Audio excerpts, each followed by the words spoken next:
বন্ধুরা, আজকে বাজার থেকে দুটো বড় সাইজের মুরগি আনা হয়েছে, লাল মুরগি। তো মুরগিটাকে এখন আমি কেটে নেব,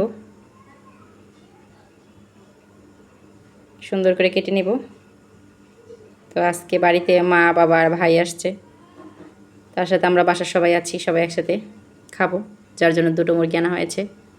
এখন আমি সুন্দর করে কেটে নেব মাংস দুটোকে। তো দেখতে থাকবেন আপনারা।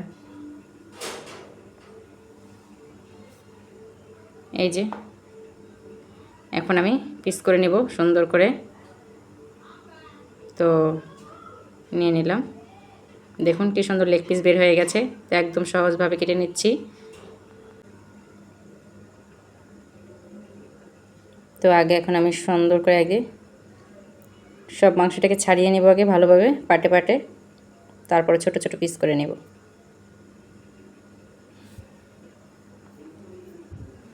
মাংস তো আমার প্রায় অনেকটাই কাটা হয়ে গেছে। এখন লেগ পিসটাকে নিয়ে বসেছি, লেগ পিসটাকে কেটে নিচ্ছি।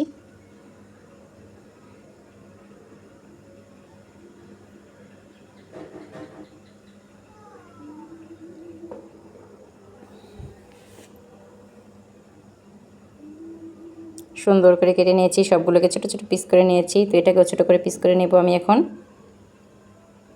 তো একটু শক্ত, তো যার জন্য কাটতে একটু কষ্ট হচ্ছে, কিন্তু রান্না করে বেশি টেস্টি লাগবে। চামড়াটাকে বা স্কিনটাকে সুন্দর করে আমি একদম ছাড়িয়ে নেব, মাংস থেকে আলাদা করে নেব। তো দেখেন কতটা পাতলা, তাই না? হ্যাঁ, এই স্কিনটা খেতে কিন্তু দারুণ লাগে।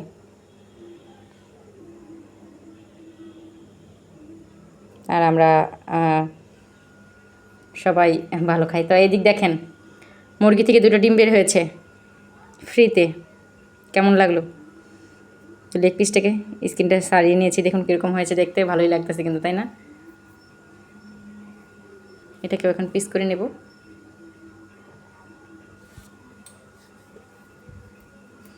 এদিকে মাংসগুলো তো আমার কাটা হয়ে গেছে, এতটা মাংস হয়েছে।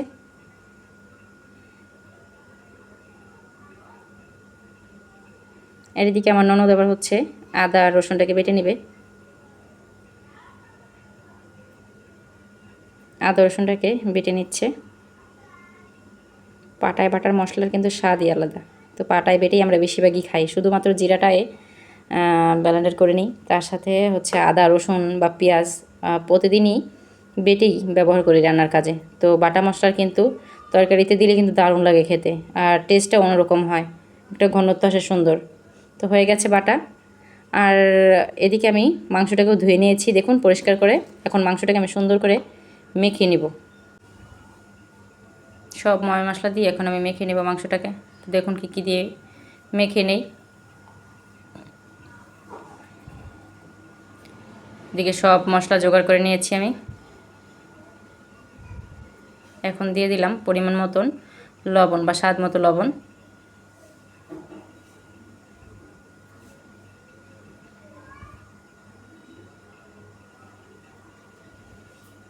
আর দিয়ে দিব হলুদের গুঁড়ো, পরিমাণ মতন হলুদের গুঁড়ো দিয়ে দিলাম।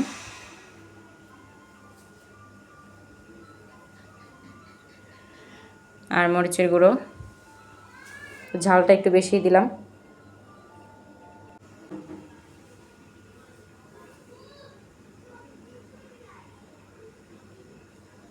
মরিচের গুঁড়ো দিয়ে দিয়েছি। আর দিলাম পেঁয়াজ কুচি।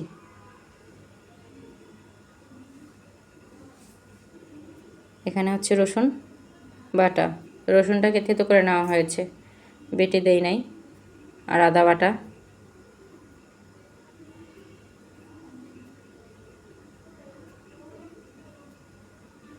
জিরে বাটা,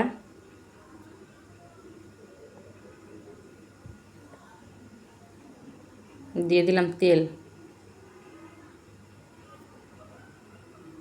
যতটা লাগবে তেল দিয়ে দিয়েছি।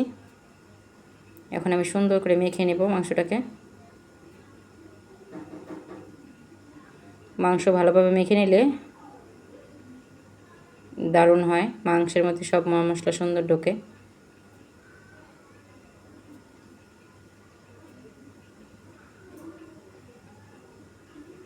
এখন আমি সুন্দর করে মেখে নেব মাংসটাকে।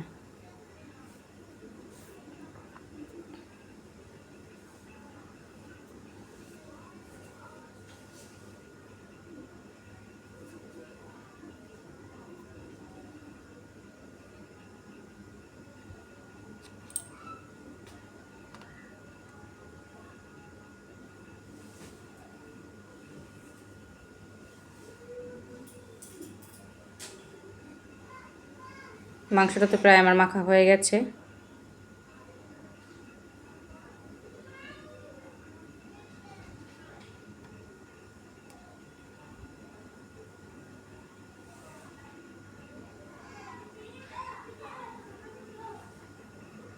তো আমি সুন্দর করে অনেকটা সময় নিয়ে মাংসটাকে মেখে নিয়েছি। তো দেখলে বুঝতে পারবেন।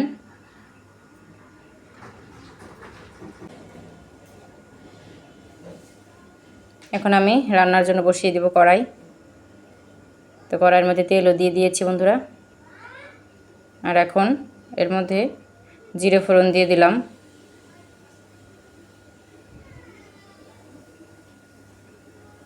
আর দিয়ে দিব তেজপাতা,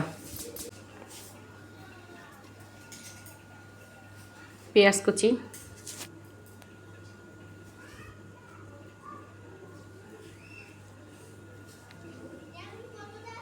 পেঁয়াজ কুচি দিয়ে সুন্দর করে পেঁয়াজ কুচিটাকে আমি লাল করে ভেজে নিব।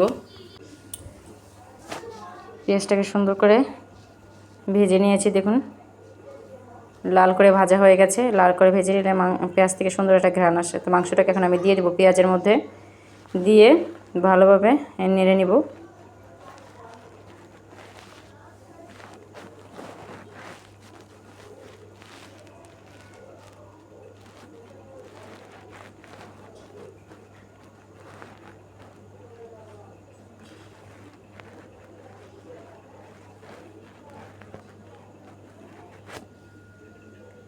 নেড়ে দিলাম মাংসটাকে। এখন আমি মাংসটাকে ঢেকে দিব।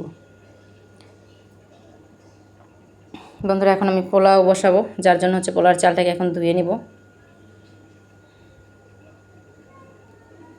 এই জন্য পাতিল বসিয়ে দিয়েছি বা হাঁড়ি। এর মধ্যে তেল দিয়ে দিয়েছি, তার সাথে দিয়ে দিব এখানে আছে এলাচ, দারচিনি আর তেজপাতা দিয়ে দিলাম তেলের মধ্যে।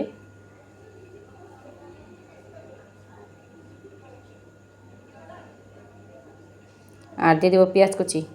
তো অনেকটাই পেঁয়াজ কুচি, আমি এখানে 1.5 কেজি চাল নিয়েছি, তার মধ্যে পেঁয়াজ কুচি অনেকটাই দিয়ে দিয়েছি। আর আমাদের জানালাটা দিয়ে, রান্নাঘরে জানালাটা দিয়ে অনেক আলো আসে, যার জন্য হয়তো এইভাবে দেখা যাচ্ছে। দিয়ে দেবো পেঁয়াজের মধ্যে হালকা করে একটু চিনি। চিনি দিলে কি হয়, পেঁয়াজটা খুব তাড়াতাড়ি লাল হয়ে যায় আর অনেকটা মচমচে ভাব থাকে, যার জন্য আমি চিনি দিয়ে দিলাম পেঁয়াজের মধ্যে।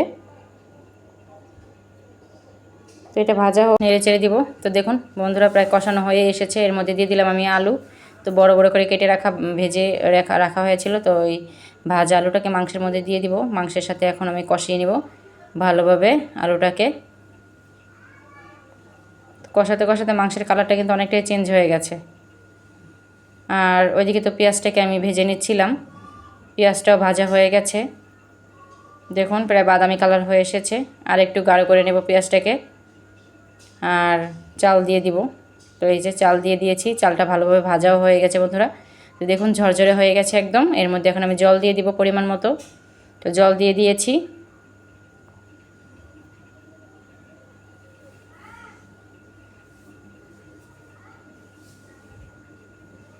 আর মাংসটাও কষানো হয়ে গেছে। মাংসের মধ্যেও এখন আমি জল দিয়ে দিব। তো দিয়ে দিলাম জল।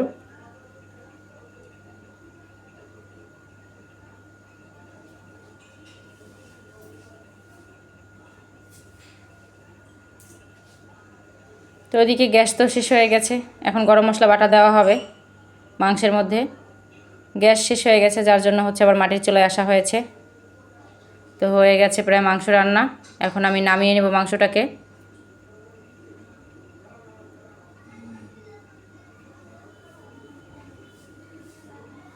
তো দেখুন কতটা তেল বের হয়েছে মাংস থেকে। নামিয়ে নেওয়া হয়েছে। কতটা সুন্দর লাগছে তাই না কালারটা, আর প্রচুর পরিমাণে তেল বের হয়েছে। কেমন লেগেছে অবশ্যই জানাবেন সবাই আজকের ভিডিওটি। সবাই ভালো থাকবেন, সুস্থ থাকবেন। আর ভিডিওটি ভালো লাগলে সবাই শেয়ার দিয়ে দিবেন, তার সাথে তারা সাবস্ক্রাইব করে দিবেন। সবাই ভালো থাকেন তাহলে।